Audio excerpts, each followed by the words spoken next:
اللهم صل وسلم على رسول الله وعلى آله وصحبه أجمعين. شوف لي حل مع سناء عسلامة. شكشوكة البطاطا ما تطيب كان في القلاية في المقلي، نصب الزيت يكون بزايد سواء زيت زيتون ولا زيت عادي. بعد نحط البصل مقصوص بالطريقة هذه جوانح. الطبقة الثانية طماطم فريشك مقصوصة، وبعد الفرشة الأخرانية ولا الطبقة الأخرانية بطاطا مقصوصة مربعات نفوحها بالطماطم. أنا فوحت هنا بين المركزة وشوية السائلة. فلفل أحمر، أنا الحقيقة وفات لي الدبوسة استعملت الفلفل المهروش وشوية ملح. ما نحركهاش ما نخلطهاش، نخليها تشقشق في الزيت متاعها كما تقول أمي.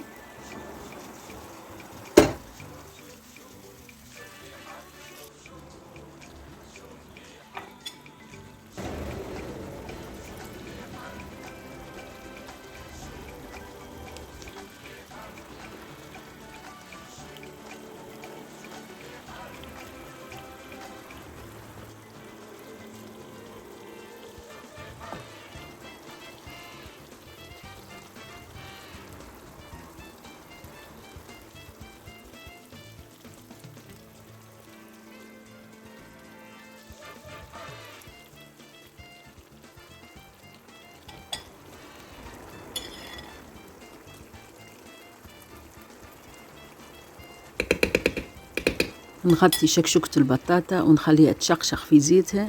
نرجع لها تقريبا بعد 5 دقائق نشوفها إذا البطاطا والبصل والطماطم شقشقوا في زيتهم. نخلطها وقتها ونخلط بشوية، وبعد نزيد شوية ماء، ما نكثرش من الماء، ونخلي البطاطا تزيد تطيب شوية فك الماء اللي زدته. نخليه تقريبا 5 دقائق أخرين، وبعد نزيد الفلفل الأخضر ومن الأحسن وبالطبيعة يكون فلفل حار نقصه كبير شوية، ونخليها تقريبا 3 دقائق تزيد تشقشق مرة أخرى، وهكا تكون حضرت شكشوكة البطاطا.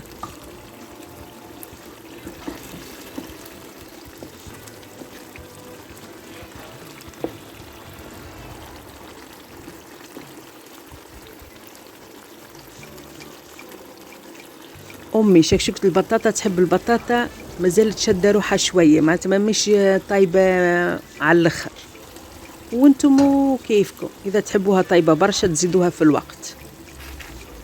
شكشوكة البطاطا ما فيهاش مرقة، شكشوكة مشقشقة في زيتها. كلمة مشقشقة عاودتها قداش من مرة، خاطر هو السر هنا وبنتها في أنها مشقشقة في زيتها. إن شاء الله حضرتها كيما تحضرها أمي وكيما ناكلها من يدياتها، رغم اللي صعيب شوية.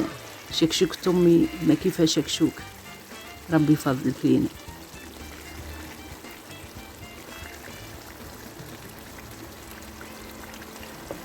بعد ما فطرنا شكشوكة البطاطا والحمد لله عملت كويس تاي أحمر معها شوية كاكاوية نودكم ومن شهيكم يا ناعما.